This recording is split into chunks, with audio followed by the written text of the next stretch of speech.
ॐ निरञ्जनं नित्यम् अनन्तरूपं भक्तानुकम्पाधृतविग्रहं वै ईशावतारं परमेशमीड्यं तं रामकृष्णं शिरसा नमामि।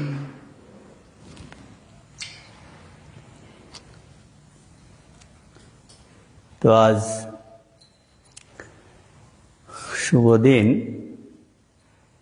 ভগবান শ্রী রামকৃষ্ণদেবের সাক্ষাৎ পার্ষদ ত্যাগী সন্তান স্বামী অভেদানন্দজি কালী মহারাজের পুণ্য আবির্ভাব তিথি। তো ভগবান যখন অবতরণ করেন, জগতে আসেন, তখন তার মুখ্য উদ্দেশ্য থাকে দুটো। প্রথম হলো যুগ প্রয়োজন অনুযায়ী তিনি ধর্মের গ্লানি দূর করেন। আর দ্বিতীয় আর একটা উদ্দেশ্য হলো তিনি এই রসাস্বাদন করেন এই লীলার মাধ্যমে। বলছেন এই উভয় কার্যের, একটা হলো ধর্মগ্লানি দূর করা, আর একটা হলো কি যে তিনি রসাস্বাদন করেন। তো বলছেন এই দুই কাজের জন্য তিনি তো উপযুক্ত সাঙ্গপাঙ্গ সঙ্গে নিয়ে আসেন। উপযুক্ত সাঙ্গপাঙ্গ সঙ্গে নিয়ে আসেন। আর ভগবান অবতীর্ণ হন মনুষ্য শরীর ধারে, তারও একটা, তিনি যতদিন এই শরীরে থাকেন এদের নিয়ে, এই স্থূলদেহ যতদিন থাকেন তখন তাদের সঙ্গে তারা নিজেদের সেই লীলাখেলায় তাকে আনন্দ দেন, তারাও আনন্দ করেন। কিন্তু তার যখন এই শরীর চলে যায় তখন তারা কি করেন, শরীর থাকা অবস্থাতে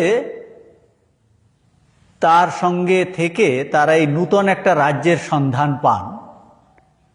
সন্ধান পেয়ে কিন্তু অবতারের শরীর যখন চলে যায় তখন তারা অবতার যে কাজের জন্য আসেন, সেই আরব্ধ কাজ অর্থাৎ লোককল্যাণ কাজ, সেই কাজে তারা পূর্ণ আত্মনিয়োগ করেন। কিন্তু যত সাঙ্গপাঙ্গদের নিয়ে আসেন প্রত্যেকের মধ্যেই আলাদা আলাদা এক এক দিকে এক একটা ভাব দেখা যায়। কিন্তু একটা কমন জিনিস হলো যে তাদের সত্যনিষ্ঠা, ভগবানে বিশ্বাস, ত্যাগ, বৈরাগ্য, উদারতা, বিশ্বপ্রেম, এইগুলো কমন জিনিস সবার মধ্যে থাকে আর সেইগুলো প্রকাশিত হয়। তো এই রকমই যে ভগবানের সাঙ্গপাঙ্গদের, কারণ সাঙ্গপাঙ্গ নিয়ে না এলে তো একা একা রসাস্বাদনও হয় না। তো সেই জন্য সবসময় সাঙ্গপাঙ্গ দরকার। তা নাহলে কী করবেন? নরেনকে গিয়ে বললেন আমি যাচ্ছি, তুই আসিস। প্রত্যেককে এইরকম নিমন্ত্রণপত্র দিয়ে এসেছেন। ঠাকুর এমনি দেখতে মনে হয় যেন কিছুটি জানে না, কিন্তু পুরো টনটনে জ্ঞান একদম।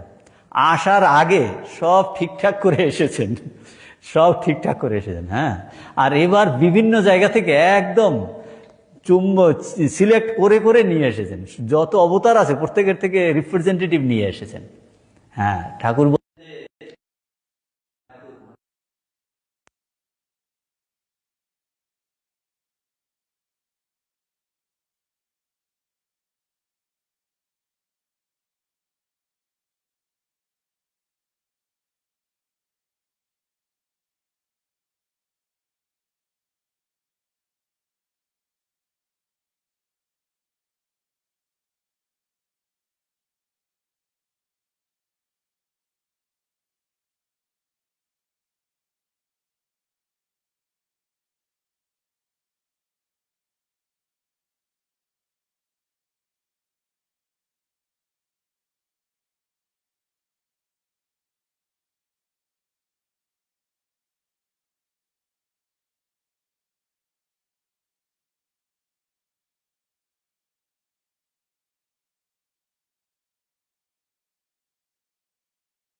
হেরম্ব পণ্ডিতের কাছে গিয়ে মুগ্ধবোধ ব্যাকরণ, স্বামীজিও করেছেন তখনকার দিনে মুগ্ধবোধ ব্যাকরণ, সংস্কৃত ব্যাকরণ খুব পড়তেন। আর ক্লাসের পড়ার বাইরে প্রচুর আমাদের সংস্কৃত সাহিত্যের অনেক, যেমন এই হিতোপদেশ, রঘুবংশ, তারপরে কুমার সম্ভব, শকুন্তলা, ভট্টিকাব্যম, এইগুলো নিজে পড়তেন।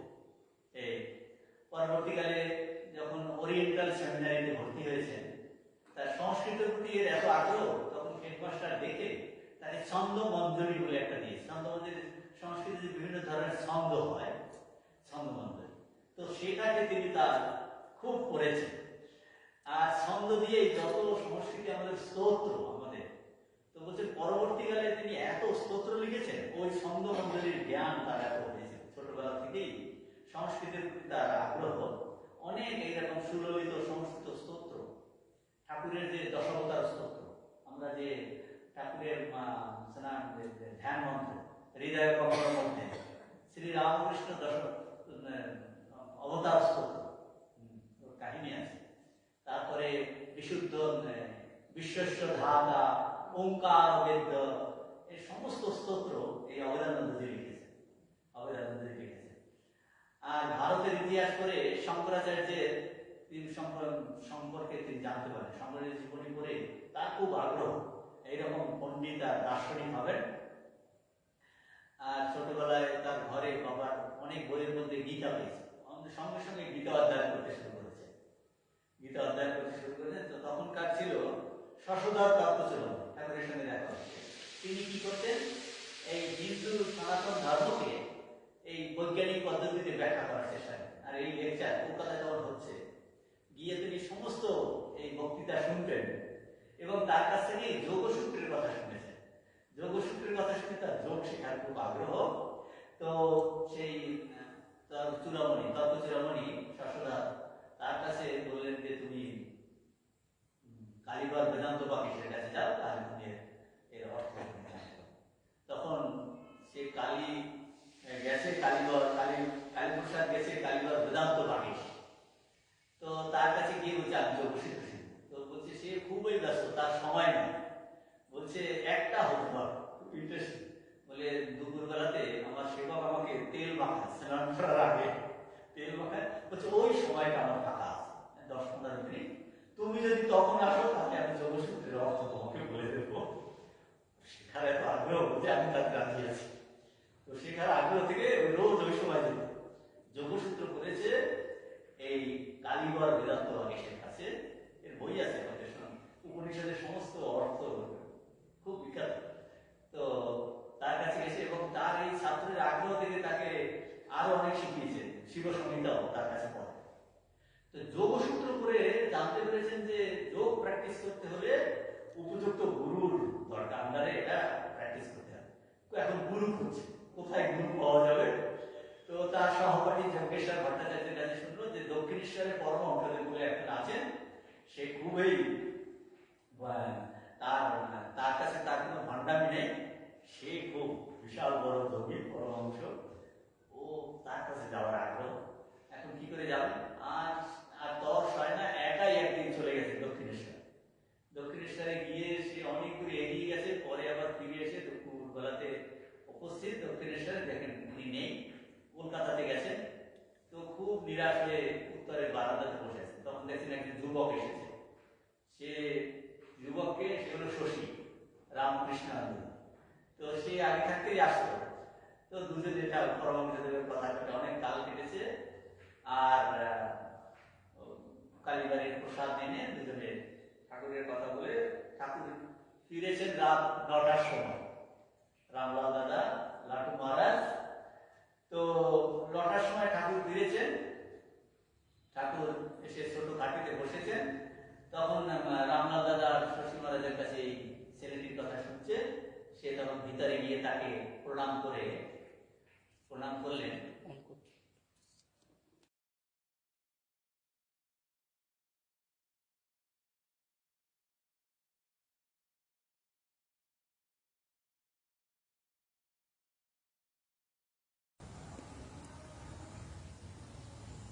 তো তখন প্রণাম করে তাকে বলছেন আমার যোগ শেখার খুব ইচ্ছা, আপনি এখন যোগ শেখাবেন?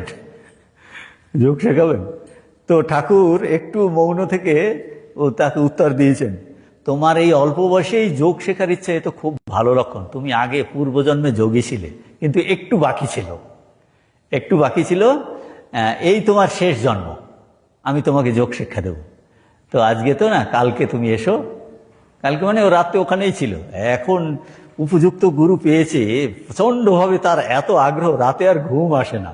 এই নূতন যে যোগ শিখবেন, উনি এতদিন ধরে চেষ্টা করছেন, গুরু খুঁজে পেয়েছেন, চোখে আর ঘুম আসে না, নানা চিন্তায় অভিভূত হয়ে কোনো মতে রাত কাটিয়ে ব্রাহ্ম মুহূর্তে পরমহংসদেব গুরুর কাছে উপস্থিত।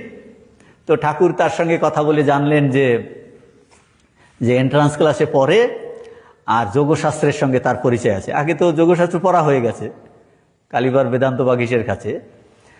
তা ঠাকুর পরে সানন্দে এই কালীপ্রসাদকে উত্তরের বারান্দায় নিয়ে গেছেন, নিয়ে গিয়ে এই তক্ত উপসে যোগাসনে বসিয়ে তার দক্ষিণ হস্তর দ্বারা, মধ্যমার দ্বারা বলছেন তার শক্তির আকর্ষণ করলেন, সঙ্গে সঙ্গে তার ইতে স্পর্শ করলেন। বলছে খুব গভীর ধ্যানে, কিছুক্ষণ পরে কোনো বাহ্য সংজ্ঞা নেই, আবার স্পর্শ করে তিনি তাকে বাহ্য সংজ্ঞায় ফিরিয়ে নিয়ে এলেন। তো পরে ঠাকুর তার ধ্যানাদি সম্বন্ধে অনেক তাকে উপদেশ দিলেন, আর যেসব ধ্যান করতে গিয়ে যেসব দর্শনাদি হবে বলে আমাকে সে তুমি জানাবে। তারপর কিছুক্ষণ এই কালী মন্দিরে কিছুক্ষণ ধ্যান করে সেদিন চলে গেছে। বলছেন পরে তুমি আবার এসো, যদি তোমার পয়সা না থাকে তাহলে এখান থেকে পয়সা দেওয়া হবে। মা ছিলেন, মা ওই ঝুড়িতে এক পয়সা দু পয়সা রেখে দিতেন অনেক। তার সে আবার পয়সা দিচ্ছে অন্যকে এখানে আসার জন্য। অনেককেই বলছে ওই ঝুড়ি থেকে পয়সা নিয়ে যাবে, ঝুড়ি থেকে। তো বাড়িতে এসে কালীপ্রসাদ এখন রোজ সকালে ও রাত্রিতে ধ্যান করেন, আর ঘন ঘন দক্ষিণেশ্বরে যাচ্ছেন। এখন ঘন ঘন দক্ষিণেশ্বরে গেলে তো পড়াশোনায় তো একটু ভাটা পড়বেই, বাড়ির লোকেরা দেখছে, তো তারা তো গোসা হচ্ছে, তো বাড়ির তালা দিয়ে রেখেছে যাতে যেতে না পারে। কিন্তু ওর সাধন করতে ছাড়েনি, ধ্যান করছে, আর সে পালিয়ে চলে যেত ওখানটায়। বারবার গিয়ে তার ধ্যানে যেসব উপলব্ধি হতো সব ঠাকুরকে একের পর এক বলতেন।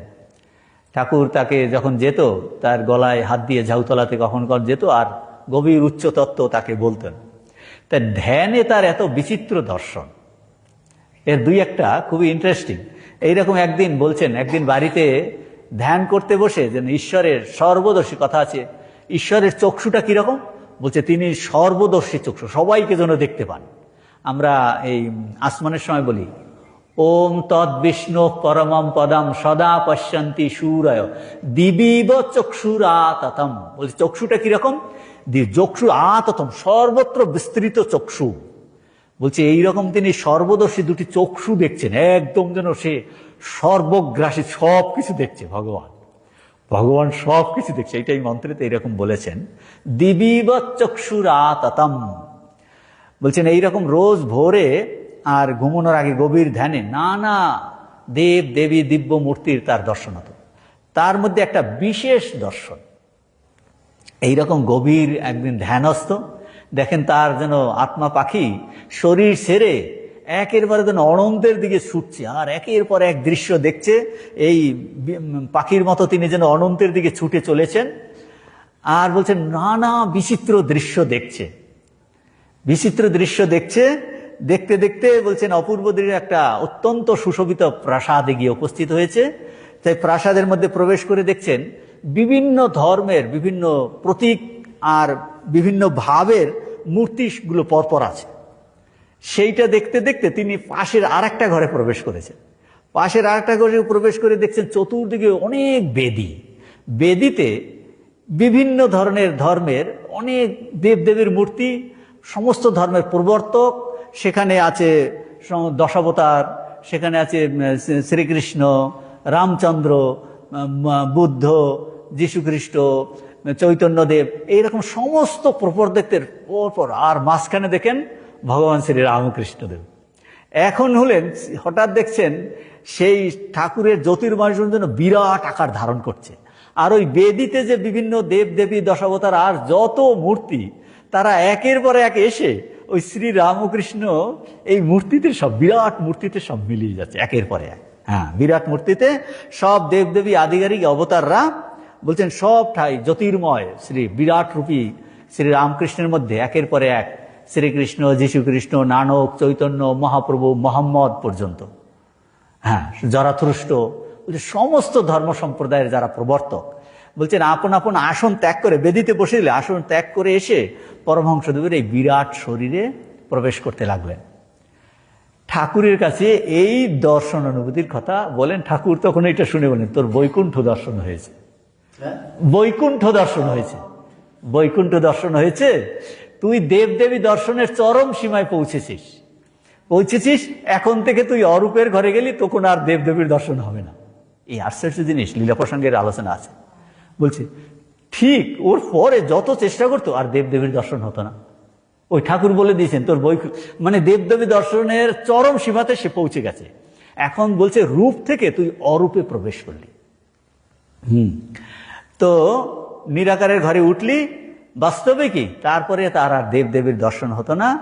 কালী মহারাজ পরবর্তীকালে এই যে তার এই দর্শন, ওই দর্শনের শ্রী রামকৃষ্ণ অবতার স্তোত্রতে বর্ণনা করেছেন।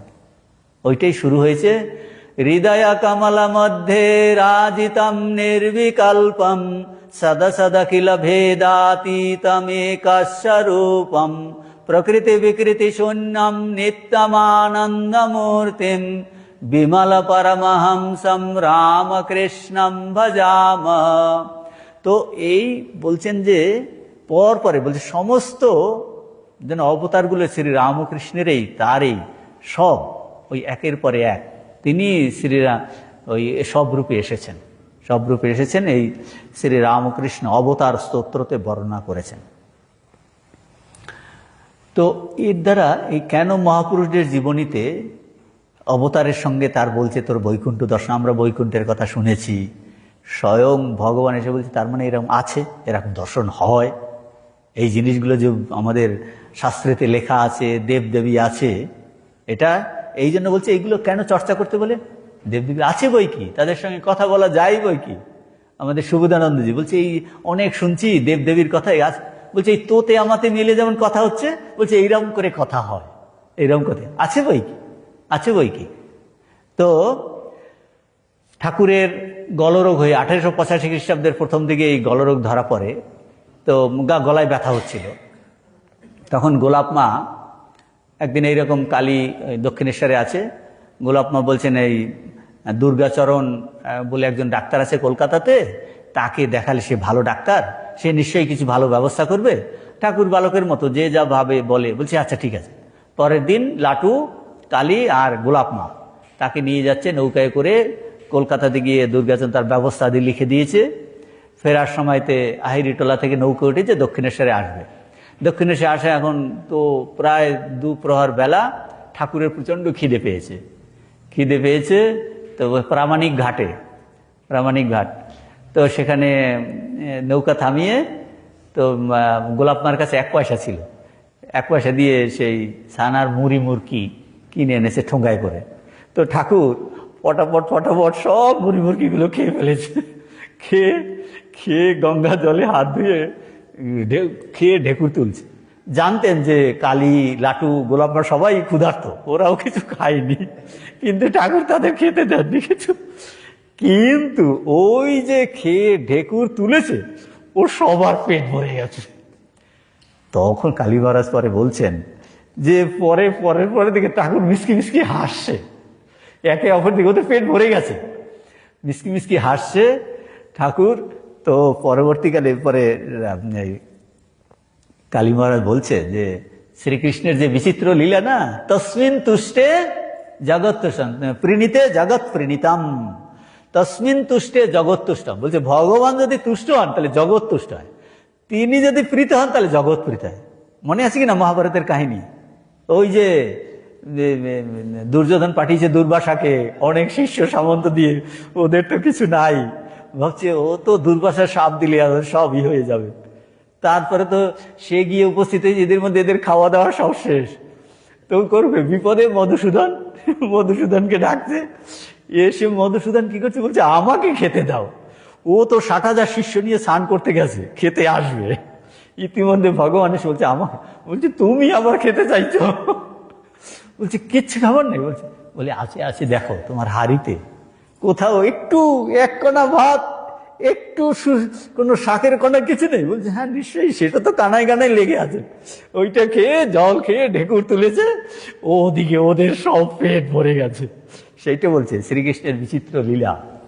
এটা দেখছেন, ঠাকুরের এসব অনেক ছিল, কিন্তু এবার তো সব চাপা প্রচুর। এগুলো বেশিরভাগ প্রকাশিত হয়নি, কারণ এইগুলো দেখানোটাই তো মানুষ এইগুলোতে আকৃষ্ট হয়ে যাবে, আধ্যাত্মিক চরিত্র গঠনের দিকে লক্ষ্য দেবে না। সেই জন্য সমস্তটাই ঠাকুর দেখিয়েছেন, অনেক কিছু প্রকাশিত হয়নি। তো কালী মহারাজ বলছেন যে তার এই শ্রী ঠাকুরের কৃপায় প্রত্যক্ষ হৃদয়ঙ্গম করলো যে এটা ঠিক, এটা সত্য। ভগবান তুষ্ট হলে, তিনি ইচ্ছে হলে সবার বলছে পেট ভরে গেছে। দক্ষিণেশ্বরের পরে শ্যামপুকুর, তারপরে কাশীপুরে তিনি এই জল চৌকিতে বসিয়ে তেল মাখিয়ে বারান্দায় তাকে স্নান করাতেন। নরেন্দ্র সবাইকে ভাগ করে দিয়েছে ডিউটি, দিনে 2 ঘন্টা, রাতে 2 ঘন্টা কালের ডিউটি ছিল। তো ওই সুযোগে একদিন ঠাকুর বলছে দেখ, এই যে আমার গলরোগ হয়েছে না, এটা একটা উপলক্ষ মাত্র। এই গলরোগের জন্য তোরা সবাই একসঙ্গে হলি। ঠাকুরের প্রত্যেকটা অবতার পুরুষের সব লোককল্যাণ। বলছে এই যে গলরোগ হয়েছে, বলছে এটা একটা সবাই ছিল, আমার লক্ষ্য করে বললেন দেখ আমার এই গলার ঘা একটা উপলক্ষ মাত্র, এই কারণে তোরা সবাই একত্র হয়েছিস। ঠাকুরকে সেবা করার সব ভক্তরা একত্র হয়েছে কিনা, বাড়ি ভাড়া করলো, করলো, সমস্ত সবাই একত্রিত হলো। বলছে ওইখানেই তো সঙ্গ দানা বেঁধেছে। হ্যাঁ, ওইখানে। তো এই কাশীপুরের আধ্যাত্মিক দিক দিয়ে এত সম্পৃক্ত কত বিচিত্র ঘটনা। 2-1টা ঘটনা। এই সময় নরেন্দ্রনাথের নেতৃত্বে সবাই ঠাকুরের সেবা যেমন করছে, তেমনি জপ, ধ্যান, শাস্ত্রচর্চা, রাত ভোর দক্ষিণেশ্বরে গিয়ে, কাশীপুর শ্মশানে গিয়ে সব এই জপ ধ্যান করছেন। বলছে নরেন্দ্র তখন এই সাধনার ফলে তার অনুভূতি জাগলো যে তার মধ্যে আধ্যাত্মিক শক্তি এত জমা হয়েছে যে আধ্যাত্মিক যা কিনা অন্যের মধ্যে সংক্রামিত করা যায়। স্বামীজির ঠাকুরের উপর লেকচার আছে, মাই মাস্টার মোদী আচার্যদেব। সেখানে বলছেন এই আধ্যাত্মিকতা বলছে আমি যেমন আপনাকে একটা ফুল দিতে পারি, আপনাকে একটা আমার কাছে কিছু, বলছে আধ্যাত্মিকতাও দান করা যায়, কারণ নিজের জীবনে ঠাকুরকে দেখেছেন এবং বলছেন যে তার এই শক্তি জেগেছে।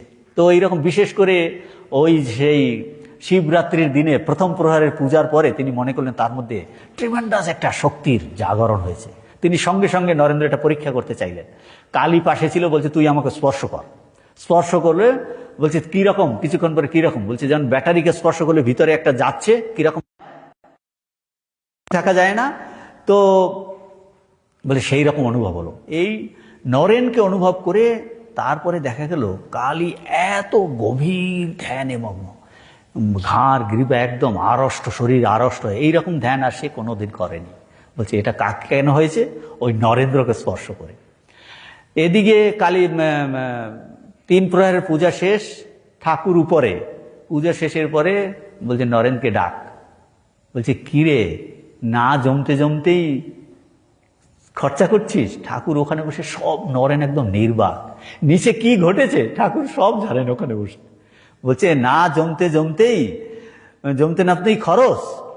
বলছে ওর ভিতরে তোর ভাবটা ঢুকিয়ে কি অপকারটা করলি বল দেখি।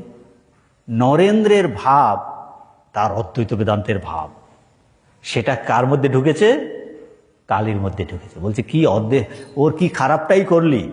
বলছে ও এতদিন একটা ভাবে এগোচ্ছিল, বলছে সেই ভাবের তো নষ্ট হলোই, অন্যদিকে অদ্বৈত ভাব ঠিক ধরতে পারছে না। ঠিক বলছে সেইটা অদ্বৈত ঠিক ধরা তার অত একটু সময় লাগে, একটা থেকে অন্য জায়গায় যেতে। বলছে দোহাই দিয়ে তখন কালী কি করলো, সদাচার বিরোধী অনেক অনুষ্ঠান করতে শুরু করলো।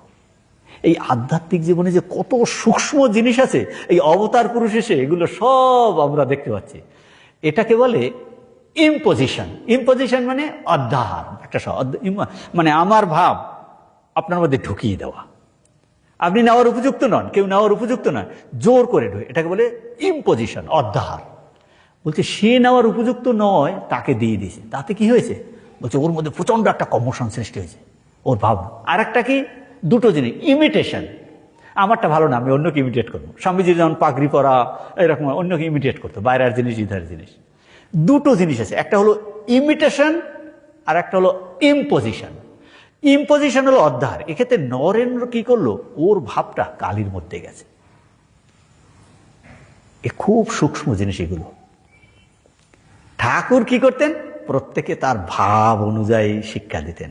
কখনো বলছে কারো ভাব নষ্ট করতে নেই, ঠাকুরের উপদেশ। কিন্তু এতে কি হলো, কালীর ভাব নষ্ট হয়ে গেল। হ্যাঁ, কালীর ভাব নষ্ট হয়ে গেছে। তো বলছে, তারপর ঠাকুর বলছেন, বলছে যাক সেরাটার অর্ধেকটা ভালো। অর্ধেকটা ভালো মানে ঠাকুর জীবিত আছে, ও ঠাকুর এটাকে রিপেয়ার করবেন, ঠাকুর রিপেয়ার করতে পারবেন যে নরেন তার এত প্রিয় সন্তান একটা ভুল করেছে। নরেন্দ্রও শিখেছে। তো পরে দেখা গেল কালী মহারাজ ও কি করছে, বড়শিতে দিয়ে মাছ, খাবার দিয়ে মাছ ধরছে। তো শুনে ঠাকুর জিজ্ঞাসা করছে, কিরে তুই নাকি পুকুরে ছিপ ফেলে মাছ ধরছিস? বলে আগে হ্যাঁ। বলে এই ছিপ দিয়ে মাছ ধরা এটা ঠিক না, থেকে জীব হত্যা করা হয়, জীব হত্যা। তো তখন কালী কোট করছে কি, গীতা, নৈনাম ছিন্দন্তি শস্ত্রাণি নৈনাম ধতি। বলছে আত্মার জন্ম নাই, মৃত্যু নাই, ন জায়াতে মৃয়াতে। তখন ঠাকুর বলছেন ঠাকুর একটু হেসে বলছেন, তাকে অনেক কিছু যুক্তি দিয়ে বোঝানোর চেষ্টা করছে।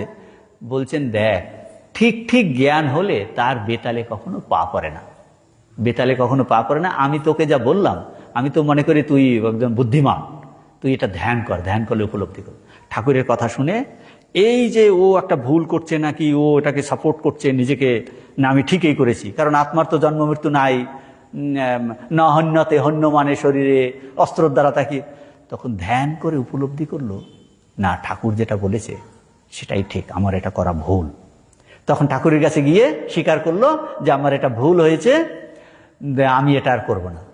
কারণ তখন ঠাকুর বললেন, ব্যাখ্যা করছেন, বলছে এই মাছ ধরায় দেখুন এত সূক্ষ্ম জিনিস, বিশ্বাসঘাতকতা করা হয়। কারণ মাছ তো খাবার খেতে এসছে, কিন্তু ভিতরে আছে ওকে আটকে রাখবে। এটা সোজাসুজি মারা নয়, একজনকে বলছে এ হলো বন্ধু বান্ধবের নিমন্ত্রণ করে খাবারের মধ্যে যেমন বিষ লুকিয়ে রাখা, বলছে এক্স্যাক্টলি এইরকম। বলছে এটা বিশ্বাসঘাতকতা করা হয়। একটা মাছকে আপনি মারছেন সোজাসুজি যে আমাকে মারতে এসে, বলছে যে খাবারের লোভ দেখিয়ে তুমি তাকে মারছো বিষয়। বলছে এটা হলো সেই রকম বন্ধুকে নিমন্ত্রণ করে তার মধ্যে বিষ লুকিয়ে রাখার, বলছে একই পাপ। ঠাকুর ব্যাখ্যা করলেন। তো এইরকম তখন কালী মহারাজের আরো এইরকম বিচিত্র, যে অদ্বৈত বেদান্ত ধরতে না পেরে, কারণ একটা জিনিস শোনা আর জীবনে নিয়ে আসা এটা আলাদা জিনিস। তো এইরকম অষ্টাবক্র শনিতে পড়ছে, যেন তার কোনো দেব দেবী ভগবানে বিশ্বাস নাই। বুড়ো গোপাল মহারাজ গিয়ে ঠাকুরকে বলছে যে ও নাস্তিক হয়ে গেছে। ঠাকুর একদিন তাকে জিজ্ঞেস করছে, কালী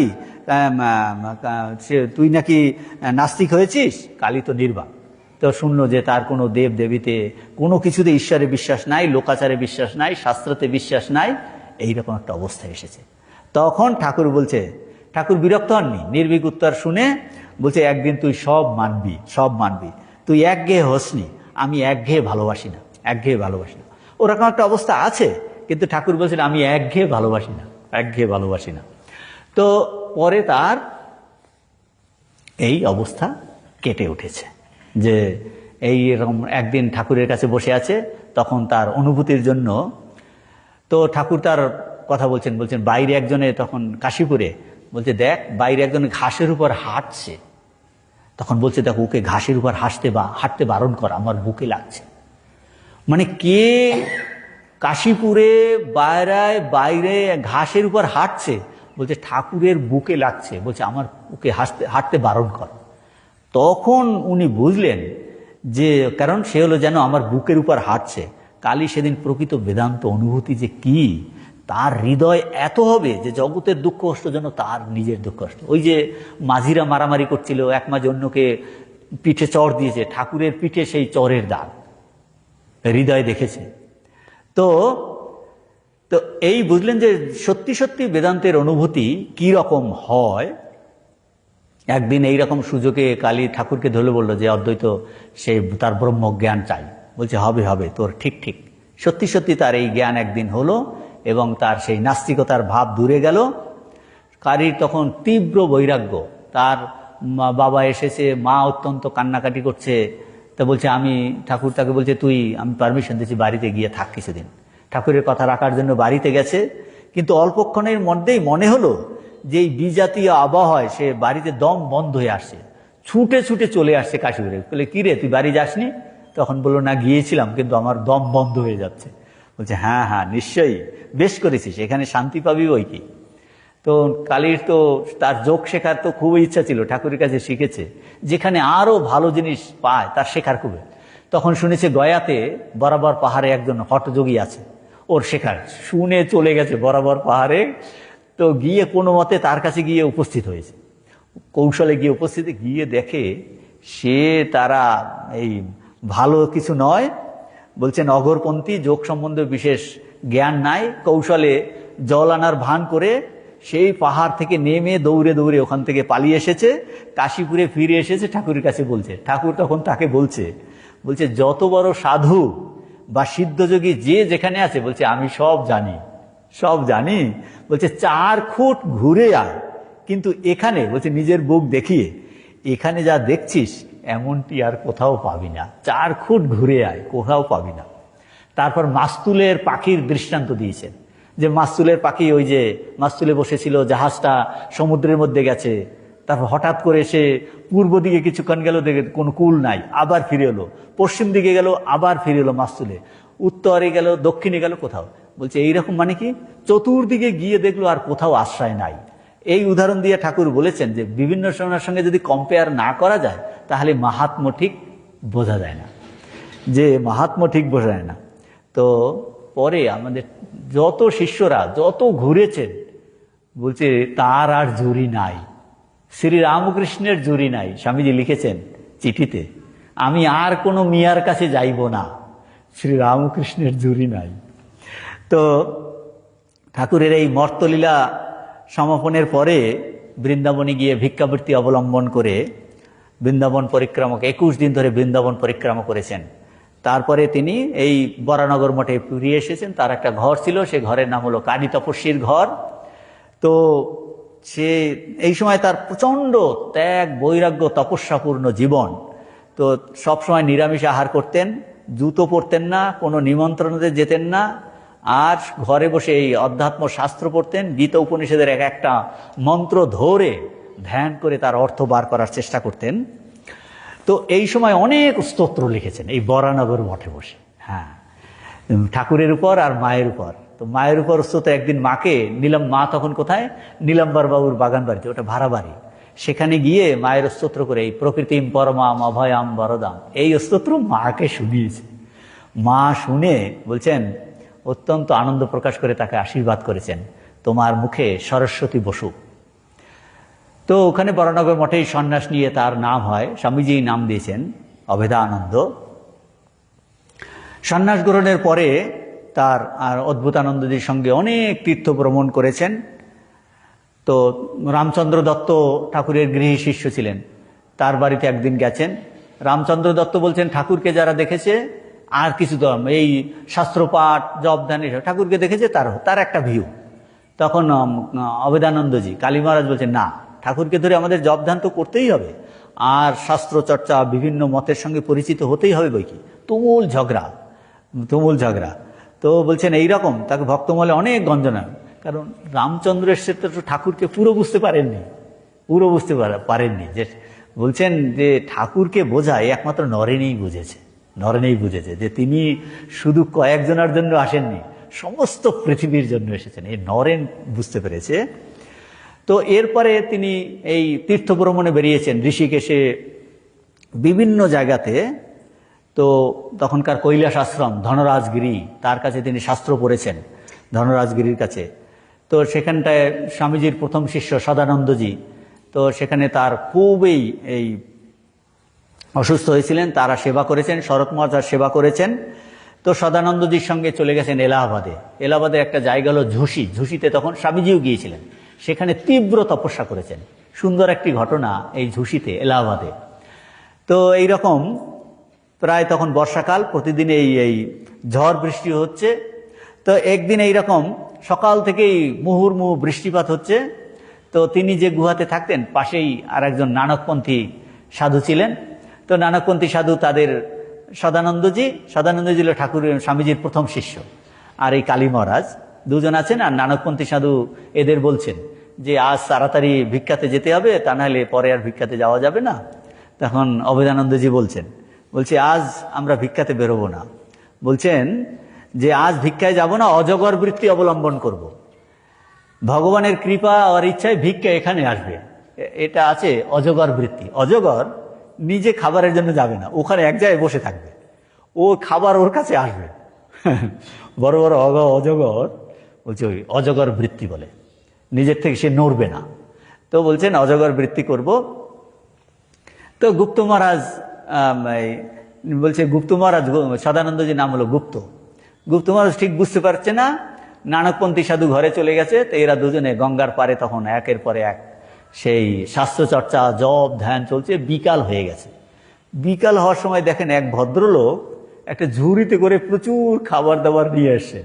তিনি কাছে আসে দেখেন সে হলো বরানগরের মৈত্র মহাশয়। তো এসে বলছেন আমি এলাহাবাদ এসেছি, শুনলাম যে ঝুঁসিতে একজন সাধু কালী তপস্বী বলে সে খুব করছে, আমি ভাবলাম আপনিই হবেন। তো সাধু দর্শনে এসেছি, সাধু দর্শনে এলে তো কিছু খাবার মিষ্টান্ন নিয়ে আসতে, আমি আপনাদের জন্য এই সব নিয়ে এলাম। তখন বলছেন গুপ্তবাসী বলছেন, দেখলে ভগবান গীতাতে বলেছেন কি যোগক্ষেম বহাম মহাম, তার কথা সত্য হলো কিনা। নানকপন্থী সাধুকে ডাকলেন, সাধুকে ডেকে বলছে হ্যাঁ ঠিক, তাকেও খাবার দিলেন। তো গুপ্ত মহারাজকে কালী মহারাজ বলছেন, দেখলে তো করুণাময় ঠাকুর তার কল্যাণ হস্ত প্রসারিত করে আমাদের পিছনে সদা সর্বদাই আছেন আর রক্ষণাবেক্ষণ করছেন। এরকম অসংখ্য ঘটনা এই অভেদানন্দজির জীবনে। এইরকম আছে নির্মলানন্দজি। এরকম একবার কাশী থেকে অযোধ্যার পথে তারা এইরকম যাচ্ছেন। তো এক জায়গাতে এরকম স্নান করেছেন, বর্ধিষ্ঠ গ্রাম। সেখানে নির্মলানন্দজি বলছেন এই গ্রামে ভিক্ষা পাওয়া যাবে, তো স্নান করে তাড়াতাড়ি ভিক্ষাটা করে নি। তখন অভেদানন্দজি বলছেন ভিক্ষা পাওয়া যাবে বলেই এই জন্য তাড়াতাড়ি ভিক্ষা করতে যাবো, এটা মোটেও সাধুজনিত নয়, আমরা হেঁটে আরো অনেকটা যাব।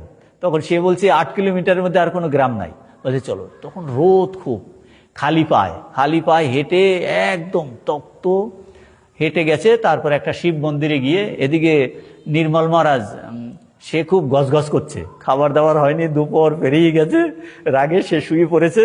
অভেদানন্দজিও বিশ্রাম করছে। বলছে ভাই হতাশ হচ্ছ কেন? অভেদানন্দজি তাকে বলছে নিশ্চয়ই কিছু ব্যবস্থা হবে। তখন ইতিমধ্যে এক মারোয়ারি ভদ্রলোক এসে ওম নমো নারায়ণ বলে বলছে কি মহাত্মাজির কুছ ভোজন পায়া? বলে নেই। ইতিমধ্যে সে উঠে পড়ে ধর্মার করে উঠে বসেছে সেই আমাদের নির্মলানন্দজি। বলছে নিশ্চয়ই আমাদের জন্য কিছু খাবার নিয়ে আসবে। বলছে ভগবানের উপর বিশ্বাস রাখো না। কিছুক্ষণ পরে সে অনেক লুচি, মিঠাই, মন্ডা, সবজি সব নিয়ে এসে তাদের দিল। ওই মারোয়ারি ভদ্রলোক বলছেন তাকে প্রণাম করে চলে গেল। তোলে তুলসী মহারাজ, নির্মলানন্দ তুলসী মহারাজ তাকে বললেন তোমার কথাই ভাই শেষে সত্য হলো। সত্যই ঠাকুর আমাদের সঙ্গে সঙ্গে রয়েছেন। তো এই বিভিন্ন জায়গা ভ্রমণ করে তারা অনেক দীর্ঘ জীবনী, আমরা একটু শর্টকাট করছি। তো ভারতের বিভিন্ন জায়গাতে খালি পায়ে ভ্রমণ করেছেন। খুবই পা গিনি ওয়ার্ম বলে অসুস্থ হয়েছিল। শরৎ মহারাজ 4 মাস শয্যাগত ছিলেন। শরৎ মহারাজ মায়ের মতো সেবা করেছেন। বলছে শরৎ আমাকে মা যেমন সেবা করে ছেলেকে, তার কাঁধে ভর দিয়ে বলছেন এক পা করে আমি এগোতাম। তার পা ভালো হয়েছে। 1896 তখন তার জীবনে একটা নূতন অধ্যায় শুরু হয়। দীর্ঘ সাধনার ফলে তার মধ্যে যে এই শক্তি অর্জন করেছিল তার একটা বিকাশের সুযোগ স্বামীজি তাকে এই বেদান্ত প্রচারের জন্য, স্বামীজি তখন লন্ডনে আছেন বেদান্ত প্রচারের জন্য, সেখানে ডেকে নিয়েছেন। তো 1 মাস থাকার পরে হঠাৎ করে তাকে না জানিয়ে বলছেন এই থিওসফিক্যাল সোসাইটি, খ্রিস্ট থিওসফিক্যাল সোসাইটি তোমাকে বক্তৃতা দেব। অনেক বলছে না আমি কিছুতে, বলছে না, স্বামীজি নিজের বক্তৃতা তাকেই দিতে বলেছেন। তো পঞ্চদশী বলে একটা আমাদের বেদান্তের শাস্ত্র আছে, তাকে অবলম্বন করে খুব একদম গভীর উদার সুমিষ্ট কণ্ঠে সুন্দর বক্তৃতা দিয়েছেন। সবাই অত্যন্ত মুগ্ধ। স্বামীজিও এই তার গুরুভ্রাতার সাফল্যে খুবই আনন্দিত। স্বামীজি তা পরে তাকে বলছেন যে আমি যদি আমার শরীর চলেও যায় তাহলে এই আমার বাণী এই অষ্টাধ্যায়ে প্রচারিত হবে এবং সমস্ত লোক সেটা শুনবে। এত উচ্চ প্রশংসিত করেছেন। তো লন্ডনে থাকার সময় অনেক বড় বড় দার্শনিক, ম্যাক্স মুলার, ডয়সন, এরকম তাদের সঙ্গে পরিচয় হয়। স্টাডি তার বাড়িতে ছিলেন। পরে স্বামীজি আমেরিকাতে চলে যান এবং সেখান থেকে অবেদানন্দজি পরে এই নিউ ইয়র্কে যান। নিউ ইয়র্কে এই বেদান্ত সমিতি স্বামীজি স্থাপন করেছেন। তার গুণগ্রাহীরা তাকে অত্যন্ত অভিনন্দন করেন। আর আমেরিকায় প্রথম থেকেই অবেদানন্দজি তার কর্মক্ষেত্র এক জায়গায় সীমাবদ্ধ না রেখে সর্বত্র বিস্তার করেন। আর স্বামীজির যারা অনুরাগী ছিলেন, ওয়াল্ডো, তারপরে মিসেস হুইলার, বুল, এরকম অনেকে, তাদের সঙ্গে পরিচয় হলো। তো প্রথম যেদিন এই নিউ ইয়র্কে বক্তৃতা দেন, সবাই তার বক্তৃতাও খুব এরকম সুন্দর হয়েছে। তিনি রাজযোগ শেখাতেন, তখন তিনি যে দুধ আর ফল খেয়ে থাকতেন। তার প্রথম বক্তৃতা খুবই অত্যন্ত আকর্ষণীয় হয়েছিল। তো তার ঐকান্তিক এই যত্ন ও প্রতিভায় এই নিউ ইয়র্কে এই বেদান্ত প্রচারের ভিত্তিভূমি অত্যন্ত দৃঢ়ভূমিতে স্থাপিত হয়। তিনি তখনকার একজন বিখ্যাত ধর্মযাজক ছিলেন, ডক্টর হিবার নিউটন। তার সঙ্গে সেই উদার ধর্মযাজক, তিনি তার এই গির্জা থেকে তাকে বক্তৃতা দিতে দিতেন। অনেক উদার মানুষ ছিল, গির্জাতে ডাকতেন এবং বক্তৃতা, এবং অনেককে অবেদানন্দজির কাছে পাঠাতেন। আর ধীরে ধীরে অবেদানন্দজির তার যে অনেকে তাকে জানতে পেরেছে। কলম্বিয়া বিশ্ববিদ্যালয়ের প্রফেসর একজন জ্যাকসন, অধ্যাপক জ্যাকসনের সঙ্গে পরিচয়। তখন কলম্বিয়া বিশ্ববিদ্যালয়ের বক্তৃতা দিতে যেতেন। কিন্তু তার মধ্যে শ্রেষ্ঠ জিনিস ছিল কালী মহারাজের, অবেদানন্দজির প্রচণ্ড উদ্যম আর উৎসাহ। বলছেন ঝড় ঝপ যষ্টা বৃষ্টি যাই হোক না কেন, তিনি যেখানে যেতেন কখনোই কোনো টাইমলি যেতেন, কখনো মিস হতো না। আর তার পদ্ধতি কি ছিল? ঝগড়াঝাটির মধ্যে একদমই যেতেন না, মিত্রতা স্থাপন করতেন। এবং এই ধর্মযাজকদের সঙ্গে বন্ধুত্বের সাহায্যেই তিনি ধীরে ধীরে এই গণ্যমান্য সমাজে প্রবেশের সুযোগ পান। আর তার এই অনেক বন্ধু বান্ধবদের বাড়িতে গিয়ে তাদের সঙ্গে বন্ধুত্ব স্থাপন করতেন, প্রচার কার্যের তাদের সাহায্য নিতেন। তার কোনো কোনো বক্তৃতা এত সুন্দর হয়েছিল যে অনেকবার পুনরাবৃত্তি করতে হতো। এইরকম একটা বক্তৃতা ছিল অবেদানন্দজির, এই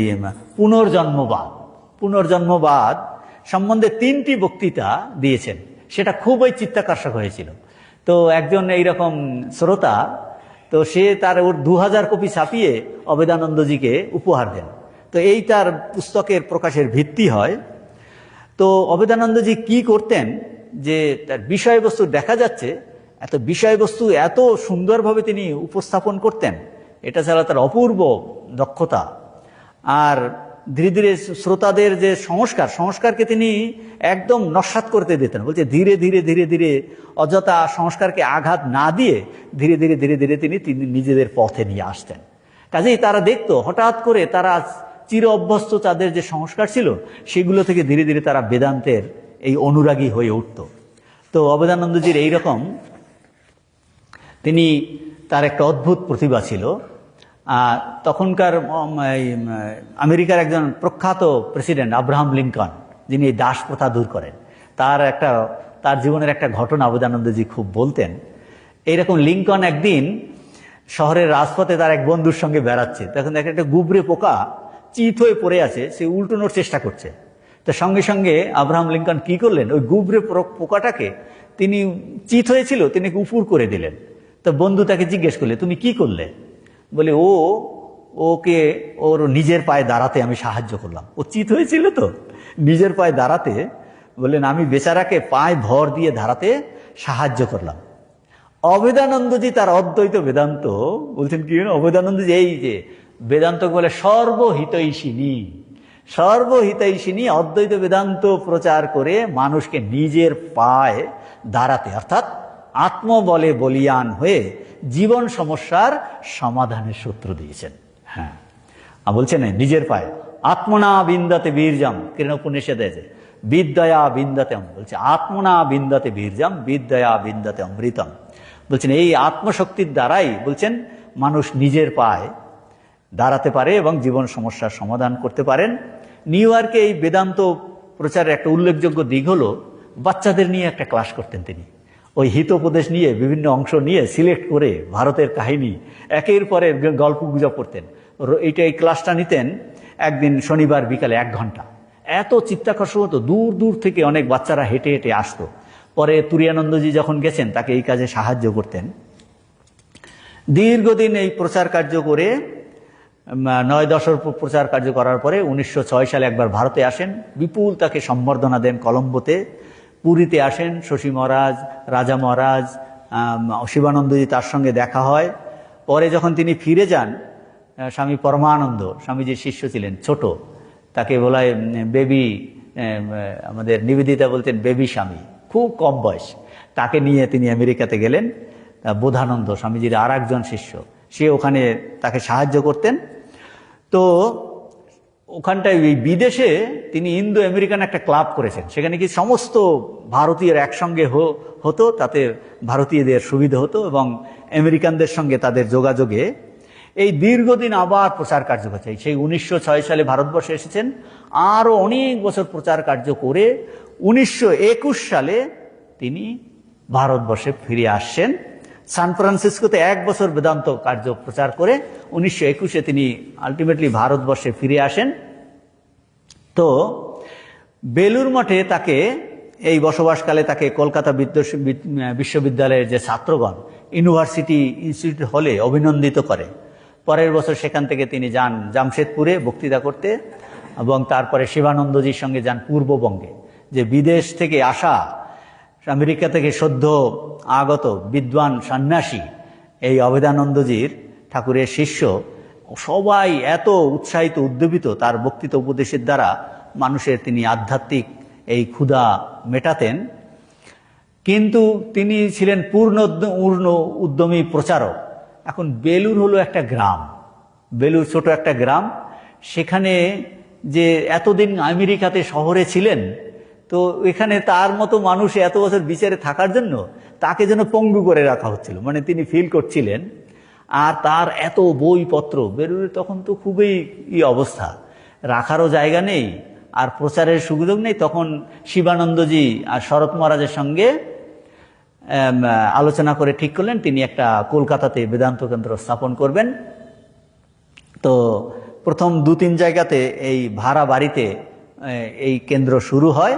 পরবর্তীকালে সেটা একটা স্থায়ী আশ্রমের রূপ নেয়। 1925 খ্রিস্টাব্দে দার্জিলিংয়েও একটা আশ্রম প্রতিষ্ঠা করেন।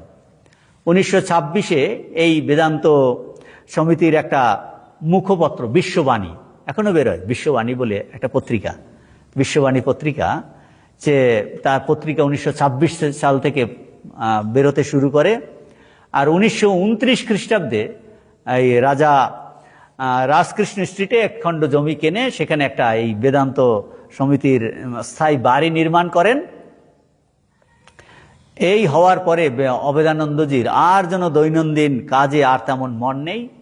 একবার রাজা মহারাজ বলেছিলেন কালী মহারাজ সম্পর্কে যে কালী যখন তার বাইরের কাজ কমিয়ে দেবে তখনই তার আধ্যাত্মিক শক্তির বিকাশ লোকে বুঝতে পারবে। বর্তমানে তাই ঘটলো। বলছেন এই যে দিগ্বিজয়ী পণ্ডিত স্বামী অভেদানন্দজির এখন আর যেন শিশুর মতো সবার সঙ্গে এমন মিশতে শুরু করছেন যে তাদের এই একজন দূর থেকে এখন আর সেই বক্তৃতার ছটায় মানুষকে ভোলানো নয়, এখন ভক্তজনের অন্তরে প্রবেশপূর্বক এই ঠাকুরের ভাবে অনুপ্রাণিত করাটাই তার জীবনের শেষ ব্রত। ঠাকুরের তখন জন্ম শতবার্ষিকী চলছে, 1937-এর 1 মার্চ, তখন এই টাউন হলে বিশাল করে তখন এই যে 1 বছর ধরে তার অনুষ্ঠান পার্লামেন্ট অফ রিলিজিয়ান হয়েছিল তখন একটা 1937 সালে।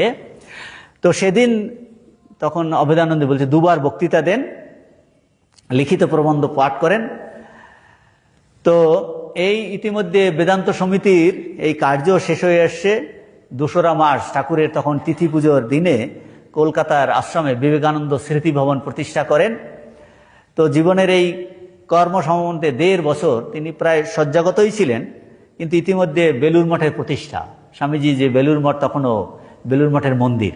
সেটা হলো 1938 সালের 14ই জানুয়ারি, এই যে সংক্রান্তিতে বেলুড় মঠের মন্দির প্রতিষ্ঠার দিনে তিনি কলকাতাতেই থাকতেন, এই বেলুড়ে এসেছেন।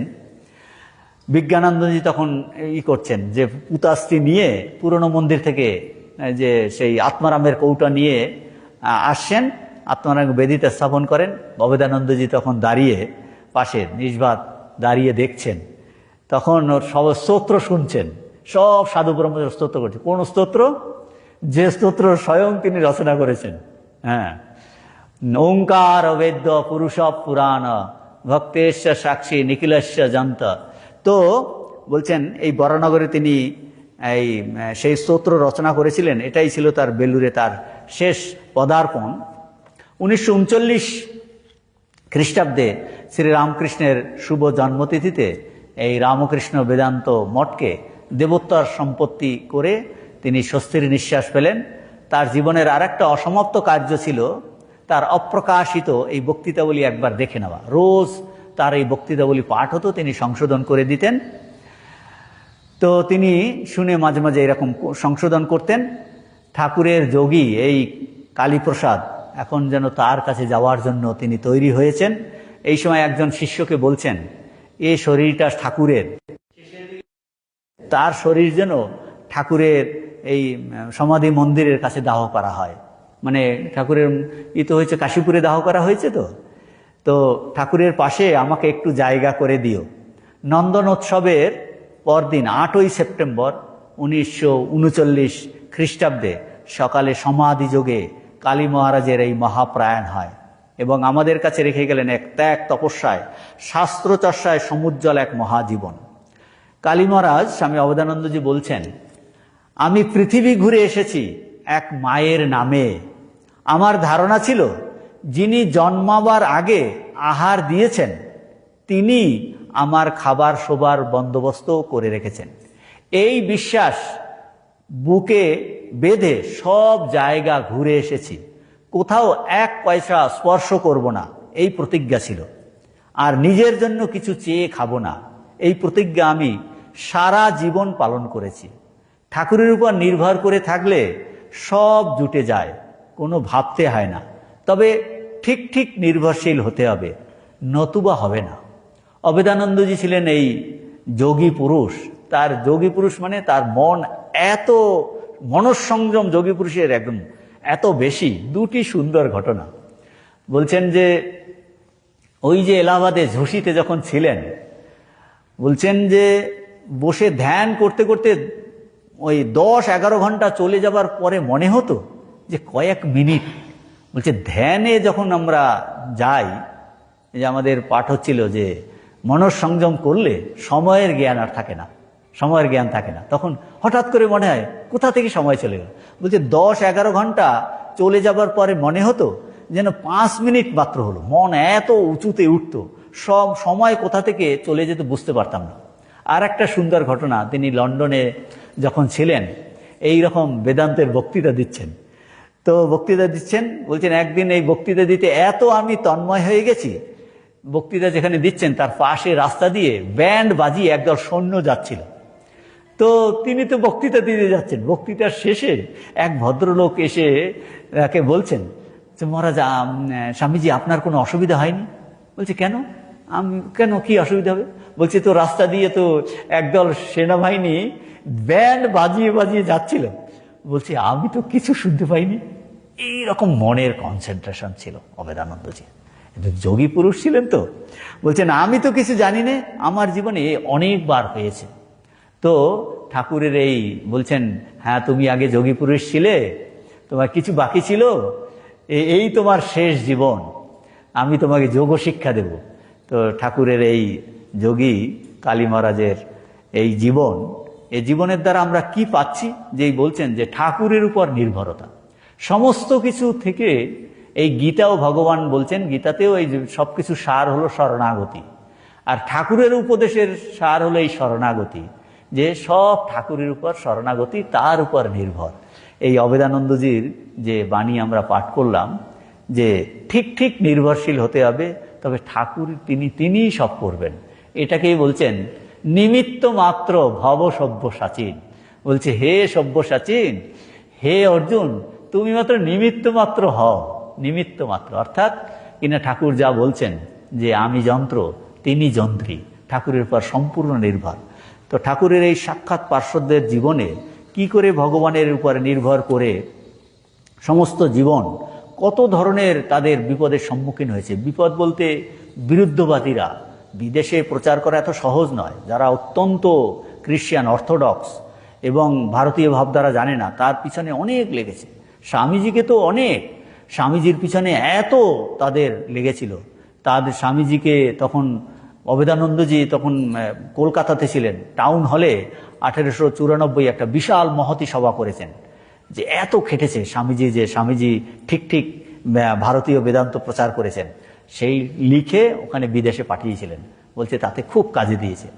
তো মহারাজের এই যে ত্যাগ তপস্যাপূর্ণ তাদের ভগবান নির্ভর জীবন, আজ তার এই পুণ্যতিথিতে কালী মহারাজের কাছে, ভগবান শ্রী রামকৃষ্ণের কাছে আমাদের এই প্রার্থনা, তিনি আমাদের জীবনেও যেন এইরকম ভগবত নির্ভরতা, তার উপর অটল ভক্তি দেন, এই প্রার্থনা করছি।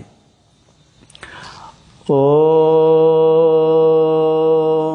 পূর্ণমাদঃ পূর্ণমিদং পূর্ণাৎ পূর্ণমুদচ্যতে পূর্ণস্য পূর্ণমাদায় পূর্ণমেবাবশিষ্যতে। ওম শান্তি শান্তি শান্তি। হরে ওম তৎসৎ। শ্রীরামকৃষ্ণার্পণমস্তু।